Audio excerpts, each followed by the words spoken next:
안녕하십니까.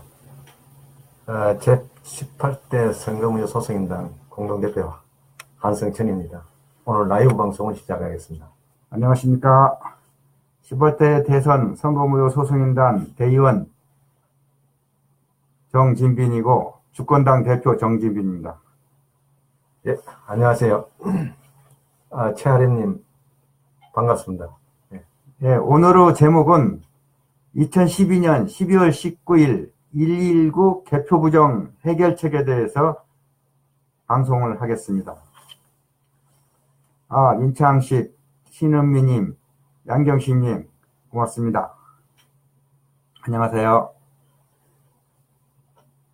자, 2012년 12월 19일 날 대통령 선거가 있었는데 박근혜가 2위 득표를 했습니다. 그것을 새누리당 이명박, 그 다음에 중앙선관위 전산센터에서 선거 전날, 그러니까 12월 18일에 만든 51.6%를 5천만에게 시청시키고 대통령을 바꿔쳤습니다. 그 사실을 18대 대선 선거무효 소송인단 6,644명이 2013년 1월 4일 날 대법원에 선거무효 소송을 제소했습니다. 그런데 현재까지 재판을 했습니까? 재판을 하지 않고 대법원에서 재판을 거부하고 각하 결정을 내렸습니다. 언제죠? 각하 결정을 내린 지가? 2017년 4월 27일. 4월 27일이었습니다. 예. 그러면 그 김창석 대법관이 10초 만에 각하를 처리했는데, 각하 이유는 박근혜가 탄핵돼서 없으니 선거소송 소우 재판이 소우 이익이 없다. 그렇게 해서 각하시켰다는 걸로 알고 있습니다. 맞습니까? 예, 맞습니다. 그것이 좀 잘못되어 있습니다. 그러면은, 예. 이 대법원이 2013년 1월 4일부터 박근혜가 탄핵된 2017년 3월 7일까지는 소우 이익이 있었다는 거 아니에요? 예, 소우 이익이 있었습니다. 근데 왜 대법원이 선고소송을 안 했죠? 대법원이 국민들을 속였냐면은, 사실은 이거 선거무효 소송은 개개인의 사적 이익을 다투는 재판이 아닙니다. 이거는 공익을, 국민 참정권이라는 공익을 다투는 재판입니다. 그러면은, 예. 물어볼게요. 2012년 12월 19일 날 5천만 국민이 중에서 4,100만 선거인 중에서 75.8%가 투표에 참여해서 3,107만 명이 투표를 했는데, 박근혜가 당시 18개 출구조사 기간 모두 4%, 즉 124만 표를 줬다고 나왔는데, 이것을 이명박 박근혜 중앙선관위를 시켜서 개표 조작으로 해서 박근혜가 51.6% 득표했다고 방송사를 통해서 내보낸 것은 5천만 국민을 모두 속인 거 아닙니까? 예, 속이고 정명으로 공직선거법을 위반했습니다. 그래서 부정선거를 했고, 저희들 소송인단에서 중앙선관위가 공고하는 1분간 데이터를 일일이 개표장마다 개표 상황표로서 확인해 본 결과 완전 조작으로 드러났습니다. 그러니까 당시 중앙선관위 전산센터에서 방송사에 보낸 것은 12월 18일에 만든 조작 데이터. 예, 맞습니다. 예. 그리고 2012년 12월 19일 날 하루 종일 투표한 3,107만 명의 투표는 지역 252 지역선관위에서 중앙선관위 전산센터 서버에 보낸 것은 모두 폐기되었거나 아니면 그것을 개표 방송에 되지 않은 거 아닙니까? 방송을 하지 않은 거 아닙니까? 개표장에서 실제로 일어났던 그 개표 상황대로 방송이 되지 않았다는 것이 1분간 데이터로 비교하면서 확인됐다는 것입니다. 그러니까 실시간 데이터라는 것은 그렇지, 실시간 데이터. 지역에서 투표함을 열고 개표해서 지역위원장이 공표한 다음에 그것을 보고용 PC 담당자가 중앙선관위 서버에다가 전송을 하면 중앙선관위에서는 그것을 받아서 바로 그대로 있는 그대로 실시간대로 방송사에 보내는 게 맞는 건데 공직선거법 절차에 맞는데 공직선거법 절차에 그렇게 규정되어 있고 선관위 전자개표기 공개 입찰할 적에도 그런 내용이 명확하게 있습니다. 선관위에서도 공문으로 국민들한테 계도할 적에도 말씀하신 대로 그렇게 계도를 했습니다. 그런데 네, 우선 중앙선관위 전산센터에서 예, 선거 30일 전에 인차 서버 29대를 들여다 놓고 예, 박근혜 51.6%를 갖다 저장을 해놨다는 거 아닙니까? 예, 예. 누굽니까 그 사람이? 그게 이제 제가 알기로는 센터장이 하고 결재는 중앙선관위 위원장까지 결재난 걸로 알고 있습니다. 그러니까 사실은 그 사건을 말씀하신 대로 그걸 부정선거를 하면 검찰에서 즉각 그 서버를 홀딩해가지고 조사를 해야 돼요. 그러니까 압수수색해서 압수수색해야 됩니다. 예. 당장 그 검찰이 그 중앙선관위 관악 전산센터, 예. 관악구 남현동에 있습니다. 예, 맞습니다. 관악청사라고 있는데 예, 예. 검찰이 당장 압수수색을 해서 서버를 조사하면 끝나는 거 아니에요? 아, 끝납니다. 근데 왜 안 했는가 모르겠네요. 전문가들을 데려다 해야 되는데, 검찰이 청와대 입김 아니면 권력의 입김을 받아서 안 한 걸로 알고 있습니다. 그러니까 검찰은 대통령이라는 이명박이라는 사람이 선관위를 시켜서 개표 조작을 해서 대통령을 바꿔치기 한 사실이 헌법을 파괴한 엄청난 범죄인데 예, 예. 검찰이 안 움직이면 누가 움직입니까? 검찰은 범죄자를 잡는 곳인데. 예, 맞습니다. 더구나 전자개표기 전산 이거를 하는 것은 검찰과 전문가들이 모여서 해야 되는데 국민들이 불가능합니다. 검찰 혼자서도 불가능합니다. 예. 그러면 검찰이 사실은 언론 플레이하고 예, 예.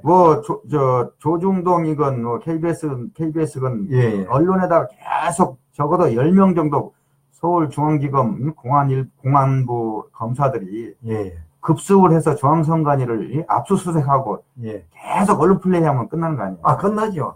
만약에 그런 검찰이 있었으면 대한민국이 지금 이 지경에 안 빠졌어요. 그 사람은 그러면 그 10명이면 예를 들어서 영웅됐을 거 아니에요? 아니, 진짜 우리 역사상 민족의 영웅, 이수신보다 더한 영웅, 그런 영웅. 그러면 새누리당이나 이명박이나 박근혜는 즉각 구속되고 적합구수되고 그냥 헌정이 회복되는 거 아니에요? 경우에는 바로 부정선거 주동자가 돼가지고 사형당합니다. 왜 그러냐면 대통령은 그 선거에 대한 책임을 지는 최고 책임자입니다. 그러니까 저희가 계속 5년 이상 부정선거, 이명박이 어떤 선거 쪽에서 어떤 범죄를 저질렀는지를 저희가 조사를 했더니 2010년 6.2 지방선거 때 서울시장을 바꿔쳤어요.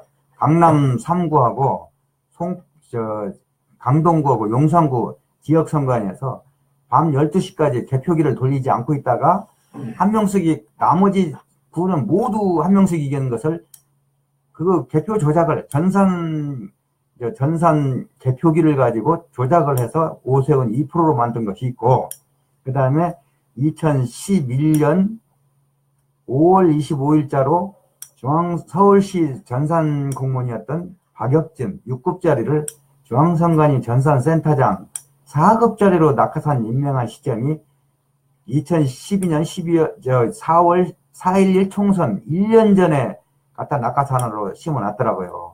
그래서 박혁진이나 다른 전산센터 직원들을 통해서 데이터를 미리 임차 서버를 들여다 놓고 거기다 데이터를 미리 저장해 놓고 그것을 돌려버린 겁니다. 그래서 저희가 조사한 바에 의하면은 2012년 4월 11일 총선 때 전국구를 새누리당이 51.63%로 조작했고 경합지역 40여 군데를 2등짜리를 새누리당을 당선시켜갖고 도합 53명을 바꿔친 것을 확인했어요. 그러면은 새누리당은 당시 99석에 불과한 건데 53석을 더하니까 152석을 새누리당이 차지한 걸로 돼가지고 국회 권력을 장악하고 국회의장도 만들고 그 다음에 투표함이 그때까지는 투표지 보관을 5년으로 했는데 그에 2019대 개원국회 즉 2012년 6월 초에 개원국회를 할 때 투표지 보관일을 5년에서 60일로 바꿔버렸다고요. 증거인멸용으로. 이런 일이 있었고 그런 다음에 새누리당이 계속 이명박의 실정 때문에 이게 사람들의 인심을 잃었는데 결국은 대통령까지도 바꿔친 거 아니에요. 그러면은 선거 부정을 해서 데이터 바꿔치기라는 것은 헌법 여러 개 조항을 위반한 거 아닙니까? 아니, 헌법도 위반했고, 헌법 전문 정신도 위반했고, 공직선거법도 정면으로 다 위반했습니다. 네, 그렇기 때문에, 아까도 말씀드렸다시피, 사실은 지금 문재인 씨가 이 대선 부정을 파디비면 민족의 영웅이 됩니다. 비록 자기가 죽을지라도. 그런데 이 사람은 이 길을 가지 않고 있는 것에 대해서 굉장히 안타깝습니다. 그러면은, 예. 그러면 2015년도 예. 10월 13일 날 예. 국회 대정부 질문에서 새정치민주연합, 그러니까 문재인이 대표로 있을 때 예, 예, 예. 강동원 의원이 정확하게 선관위 공문서, 선관위 개표 자료를 가지고 박근혜 51.6%가 예, 예. 조작됐다. 예, 조작됐다. 그러니까 가짜다. 정통성이 없다고 예, 예, 정통성 없다. 여러 가지 사례를 들어서 예, 예. 발표를 했는데 예, 예. 문재인이 그때 어떻게 했죠? 문재인이 그거는 강동원 의원의 사적 의견이다. 이렇게 하면서 강동원 의원을 나중에 공천까지 주지 않으면서 완전 사냥을 해버렸습니다. 그게 저희가 이제 예. 그때 강동원 의원의 17분, 19분 정도 됩니다. 원래 14분인데 예. 그 동영상을 유튜브에서 그냥 강동원 의원 찾으면 나옵니다. 예, 나옵니다. 그러면 아주 간략하게, 정확하게 박근혜가 가짜 대통령이라는 걸 알 수 있고. 그거에 대해서 제가 말씀드릴게요. 그 15분 동안 그 당시 대정부 질문한 내용을 보시면은 그 당시 황교안 국무총리가 철저하게 거짓말하고 있습니다. 진짜 현재 역사를 조작하는 거짓말을 하고 있습니다. 그때 당시 의원님이 잘못 읽으셨습니다. 잘못 읽으셨다. 그렇게 진짜 국민을 완전 무시한 행동. 저처럼 아는 사람은, 그런 사람은 진짜 부정선거 은폐자로 사형시켜버려야 될 사람들이었습니다. 그때 당시 저희가 자료를 구글 기사를 많이 점검을 해보고 조사해봤는데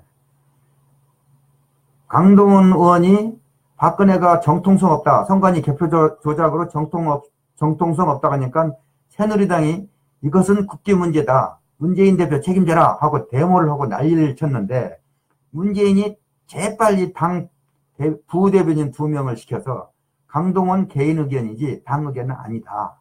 그리고 또 연합뉴스 기자들이 쫓아가서 문재인한테 도대체 강동원 의원의 국회 발언은 엄청난 범죄고 헌정 파괴에 대한 대통령 바꿔치기를 증명한 건데 문재인 대표는 어떻게 생각하시냐 그렇게 하니까 문재인이 강동원 의혹 제기 합리적이지 않다. 이상한 합리적이지 않다.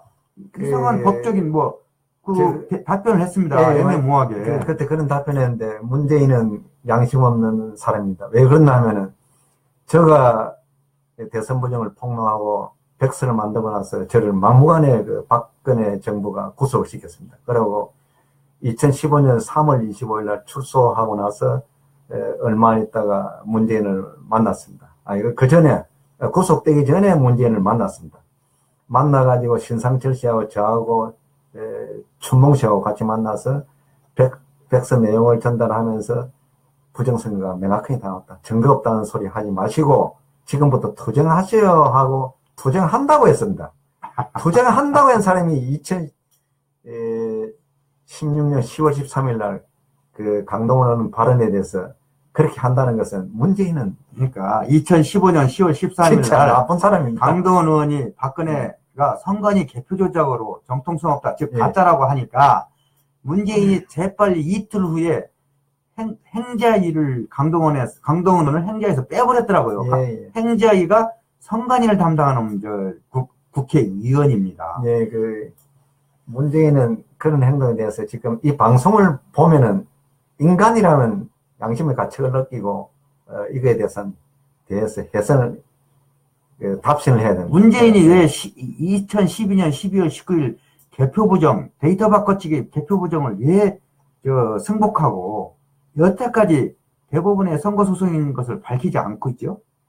그거는 제가 볼 때 개인적인 비리 아니면은 그 사람의 정신 분석을 하면은 문제가 있는 그런 경우가 아니면은 그런 행동을 하기가 힘들어요. 그러니까 부산저축은행 예금자 피해 사건, 예, 예. 42만 명이 피해를 본 사건에 문재인이 예. 피의자 신분이었더라고요. 예, 그때 맞습니다. 당시. 예. 그래서 저도 그 부정에 그 물고 물리는 그런 사건, 맹바위가 그걸 두고 있겠습니까? 그걸 물고 꼼짝 못하게 하면서 부정선거를 마치 진실된 역사처럼 만든 세력들이 맹바위와 문재인, 박근혜 이 세력들이라고 볼 수 있습니다. 그러니까 이명박이가 2012년 12월 19일 대선을 위해서 안철수를 제3자 대결용으로 키웠고, 예, 예. 박근혜야 당연히 새누리당 주인이고, 예. 문재인을 내세우기 위해서 어떻게 그 힐링 캠프에서도 3명만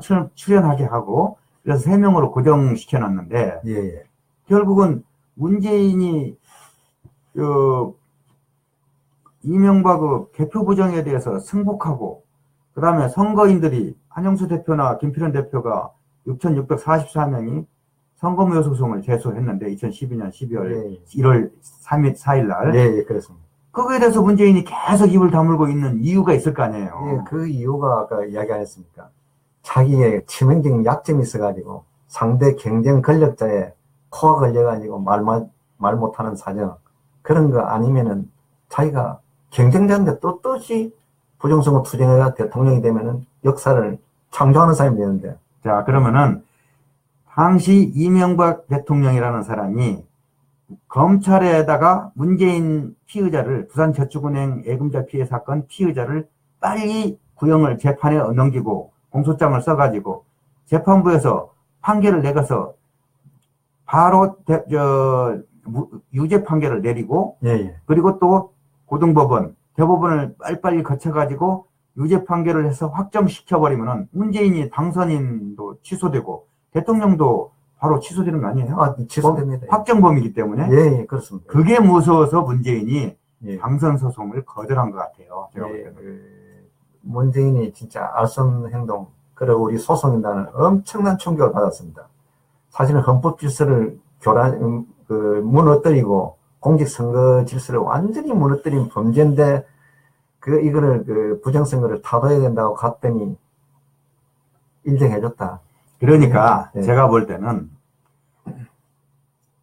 데이터 바꿔치기로 대통령을 바꿔치기 한 것은 5천만 국민의 주권을 파괴한 거다. 예. 주권을 유린한 거고, 대통령 직선제, 헌법 67조를 위반한 예, 맞습니다. 헌법 파괴다. 예.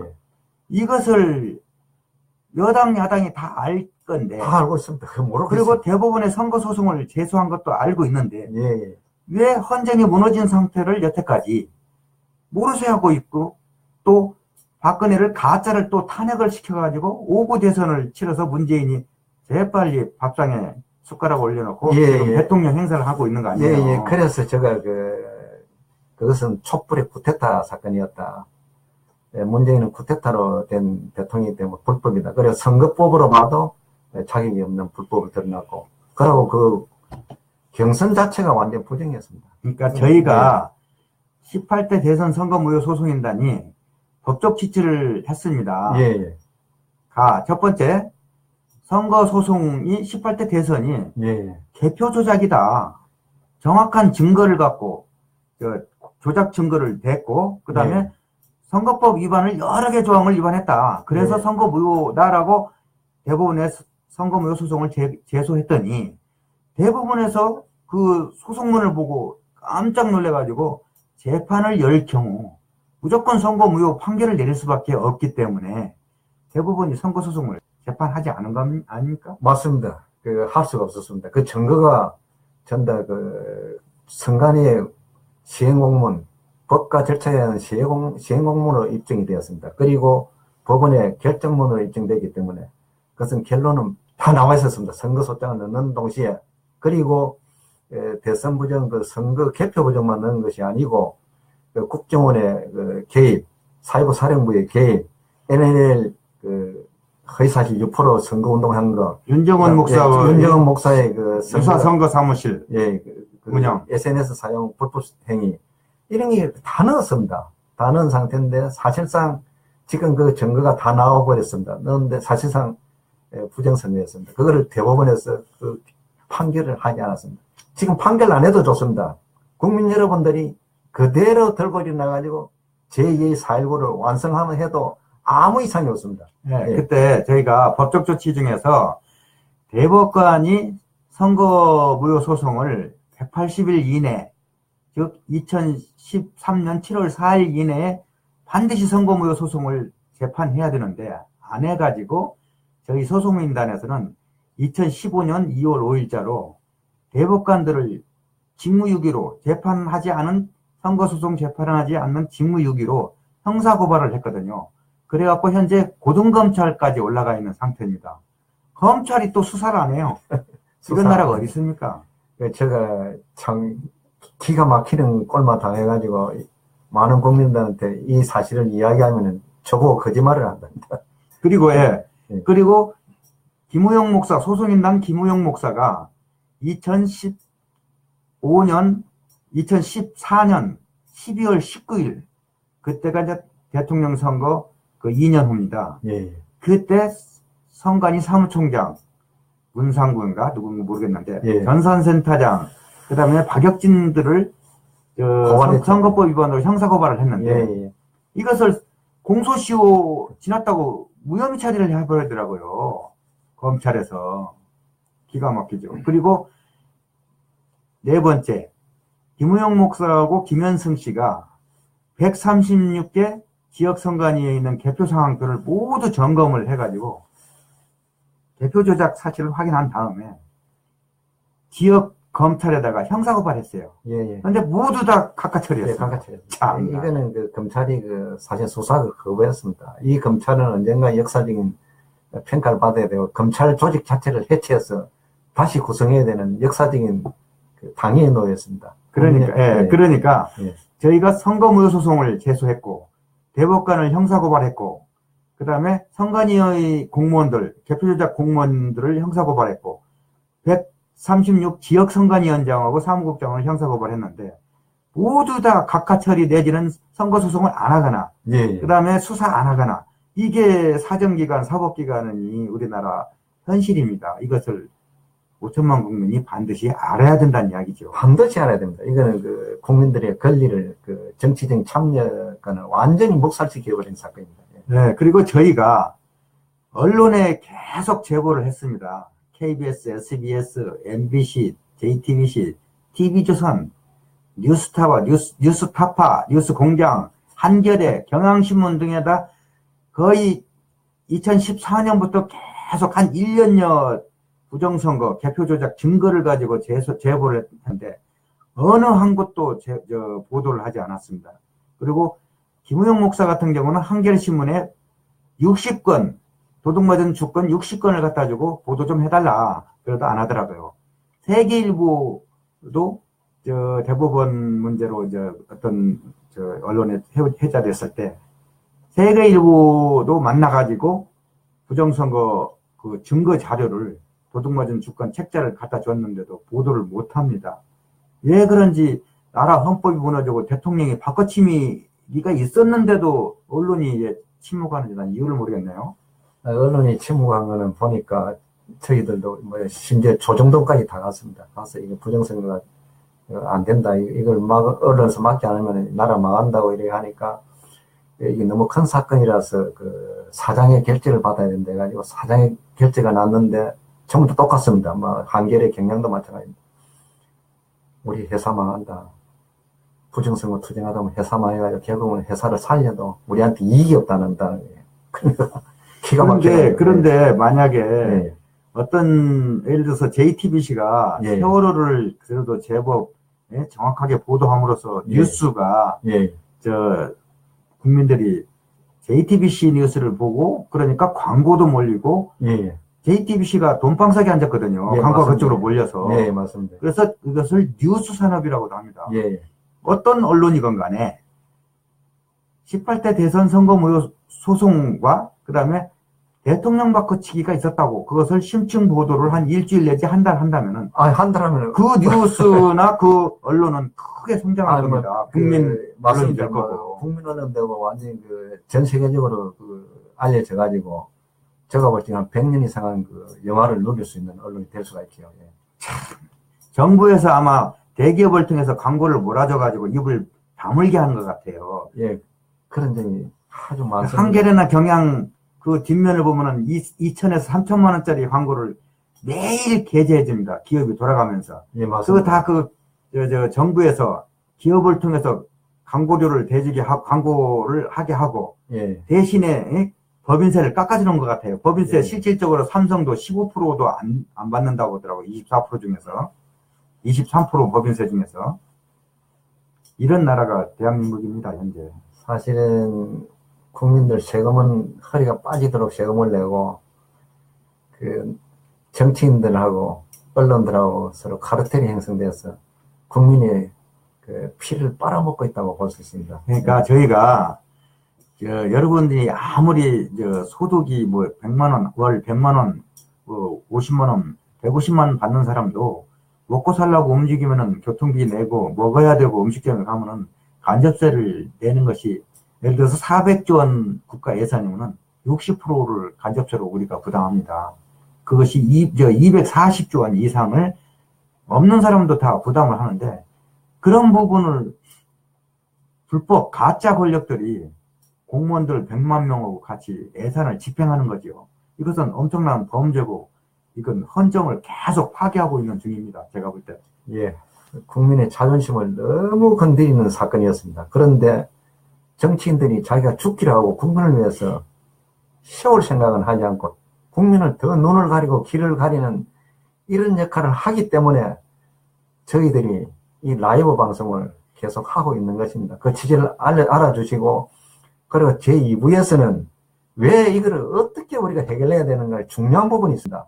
왜 우리가 정당을 만들고 왜 해야 되는 이유를 2부에서 상세하게 저희들이 설명하고 알려드리겠습니다. 제가 마지막으로 멘트를 하겠습니다. 뭐 멘트라면 또 외국말인데 18대 대선 선거 무효 소송을 지금이라도 대법원에서 재판하고 5천만 국민이 지켜보는 앞에서 선거 무효 판결을 내릴 경우 대한민국의 모든 정치 적폐, 사실은 친미파들도 이번에 이 선거 소송으로 끝내버릴 수 있는 첫 단추가 된다는 이야기죠. 왜냐하면 정치인들이 다 범죄를 저지르고 그것을 덮어왔고 언론이 또 정치인과 결탁이 돼가지고 이걸 계속 덮어와서 5년 동안 5천만 국민을 속이고 있었거든요. 대법원의 선거 소송을 굉장히 지금이라도 재판을 해야 되는 거고 우리가 1000명, 10,000명이 대법원을 매주 토요일 날 에어스하고 선거무효 소송을 하라고 촛불을 들면 사실은 끝납니다. 그런데 그것을 대법원 선거 소송을 대다수 사람들이 모르고 있습니다. 예, 맞습니다. 언론이 덮고 있기 때문에 정부가 여당 야당이 덮고 있기 때문에 그렇습니다. 다음에는 저희가 어떻게 하면은 이 2012년 12월 19일 대통령 바꿔치기가 있었던 것을 즉 헌정이 무너진 것을 다시 되돌릴 것인가에 대해서 이야기를 2부에서 나누겠습니다. 자, 2부에서 뵙겠습니다. 예, 10분 후에 뵙겠습니다. 예.